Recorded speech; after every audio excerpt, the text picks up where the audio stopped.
which is giving to us for the research.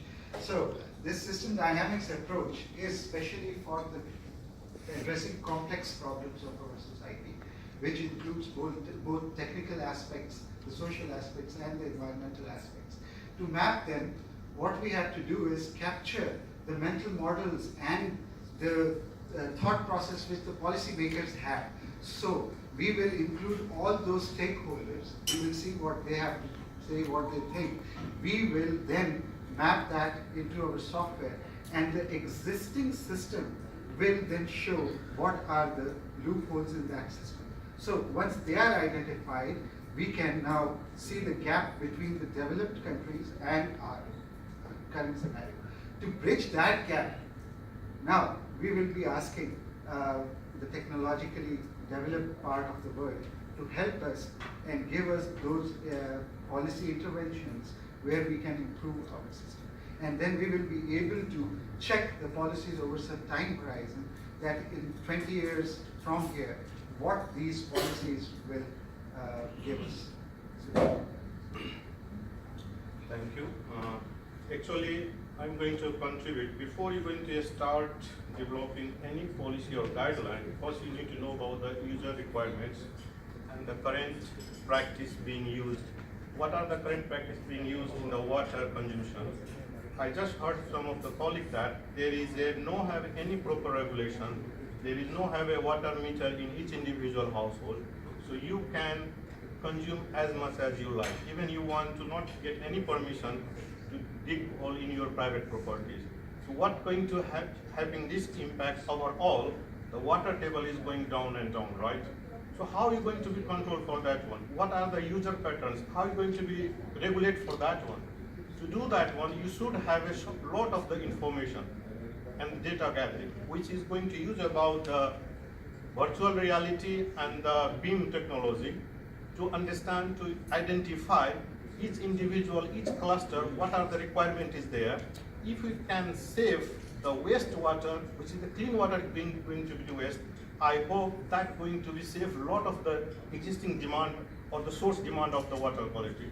That was our focus. So before we're going to estimate how much water is going to be waste without having any proper use, we can't find out what are the alternate resources for existing. For example, in case of the modern city, the water table is going down and down, and population of the urban areas, as you know, every year is 3% is going to increase. So how going to go next 20, 30 years of the increasing population? I'm sure that there is a source is going to be down, and that source, we're looking about alternate source of that one. We're not going to depend upon only the tube well. So we go for alternate rain harvesting, find out some, prepare a new reservoir and collect the rain harvesting, so that can use that water, filter and use for the gravity flow system, so even you can reduce the energy efficiency for that one. All those things, we need to have a proper identification of the user and wastewater pattern on that one. And that pattern is going to use about VR modeling. Some of the, like a UK or some other places, maybe you have heard about that one, in a energy consumption. Even you can do the modeling about each individual household, each cluster, how much the energy they are consuming. I'm sure that here is no water consumption or energy consumption in the mapping on that one. And that will be the one of the tools we can use, understanding and use the future perspective as well. That will help you about overall supply and demand of the resources. Wherever optimization and simulation model, we're going to use some of the new innovative idea and using the artificial intelligence. So some of my colleagues is going to talk about what will be actually used for the, which factor you're going to consider, how you're going to optimize using AI. Thank you, Raj. Thank you. We are aiming to reduce the consumption of water by optimizing the existing capacities of water implementation to use stream of that. We will use in novel approaches like artificial neural networks to predict the capacities of existing infrastructure by taking into account the corrosions for there are around 80% of the existing pipelines are cast iron and GA, right? Cast iron. So GA pipes, and Galvanized is the iron. main factor that contributes to the breakage, and there are a lot of water is close to that breakage. So we will predict the we will predict the integrity of pipelines by using the artificial intelligence models. We will use the expertise of UT Peshawar for that. And in the open carriage channels, we will determine the permeability of the soil using artificial intelligence models, so that we will know that where we require earthen canals and land canals. So that's all for me. I just try to add there, talking about the detection of the corrosion already built pipe, that there is already sensor technology where you can do the scanning through the, putting some device through the pipeline, and that can scan about which part is the leakage and where is the corrosion is much more higher condition. So that will be help to identify the section throughout the pipe network, where is the corrosion and where is the leakage on that one. When we talked about the research topic, the main thing which I emphasized and which we should all emphasize is when we talk about water, water is getting scarce globally.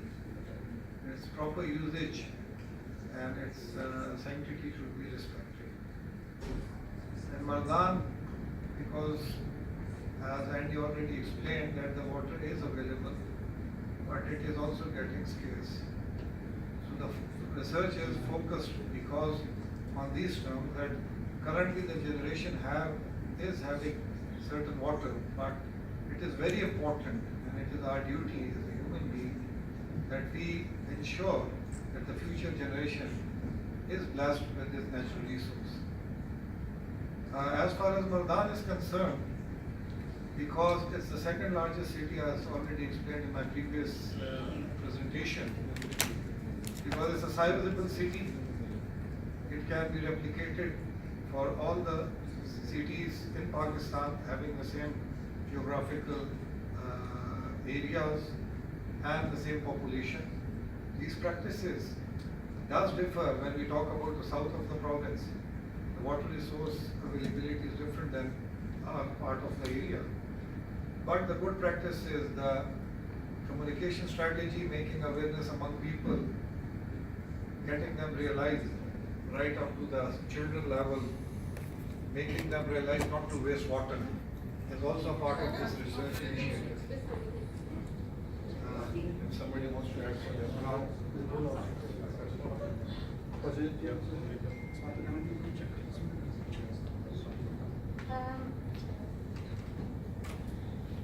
So I would just, talk about all of the objectives, the final objectives. Essentially, the key objective is public health.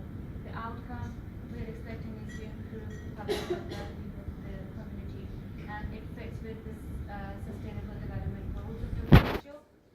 Okay, so one by one, the objectives are to identify the existing practice of water usage, policies and process of existing water, use and waste generation using a comprehensive literature review, particularly in the continent facing water scarcity. Then to carry out the survey of the gap analysis between as Qasim talked about, we would do the comparative analysis of the existing practice here, compare it to the UK system, and then find the gaps, and then based on that we can have the policies. And then to develop a model for addressing the impact on water industry and public health issues using, as you mentioned, we are mapping an optimization model based on artificial intelligence for distribution system. To run awareness campaign among the people to change users' behavior, as Nadia said. And then to evaluate the developed system using a case study of city like Mardan.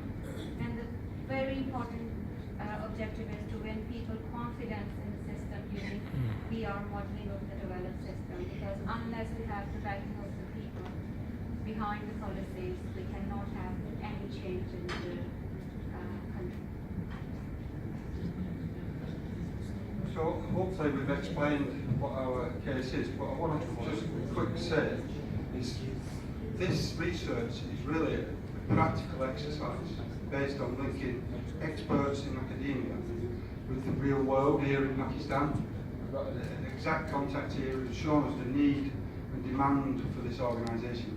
and for the wider Pakistan community and people here. It's an excellent project to proceed with, and hopefully benefit everybody. Thank you. Thank you.